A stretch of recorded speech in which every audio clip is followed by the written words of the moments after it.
প্রিয় শিক্ষার্থীরা, আমাদের একটা প্রশ্ন বারবারই আসে বিভিন্ন ধরনের পরীক্ষায়, সেটা হচ্ছে জ্যোতিচিহ্ন থেকে। আমাদের যে আসলে জ্যোতিচিহ্ন আছে, এই জ্যোতিচিহ্নগুলোর কোনটার বিরতিকাল কত সেকেন্ড। আমরা ছোট্ট একটা ট্রিক্সের মাধ্যমে দেখব যে কোন জ্যোতিচিহ্নটা পেলে আমাদের কত সেকেন্ড থামতে হবে।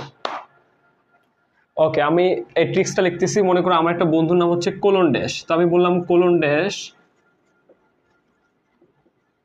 1 সেকেন্ড দাঁড়াবি। আমরা ফ্রেন্ডদের যেভাবে আসলে বলি, হ্যাঁ, আমি বললাম কোলন ড্যাশ 1 সেকেন্ড দাঁড়াবি।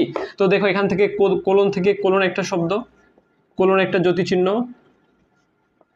ড্যাশ থেকে ড্যাশ একটা, আর এই কোলন ড্যাশ মিলে একটা, কোলন ড্যাশ মিলে একটা 1 সেকেন্ডকে আমি মার্ক করলাম। আর দা থেকে হচ্ছে দাড়ি, বি থেকে হচ্ছে বিস্ময় সূচক চিহ্ন বা এক্সক্লেমেশন মার্ক, আর এখানে শেষে আছে একটা প্রশ্নবোধক। তাহলে দেখো এই ছোট্ট একটা লাইনের মাধ্যমে আমি কয়টা জ্যোতিচিহ্ন পাইছি? 6টা। কোলন ড্যাশ, দাড়ি, বিষয়বোধক এবং হচ্ছে প্রশ্নবোধক। এই 6টা জ্যোতিচিহ্ন যদি আমরা পাই তাহলে আমাদের থামতে হবে কত সেকেন্ড? 1 সেকেন্ড।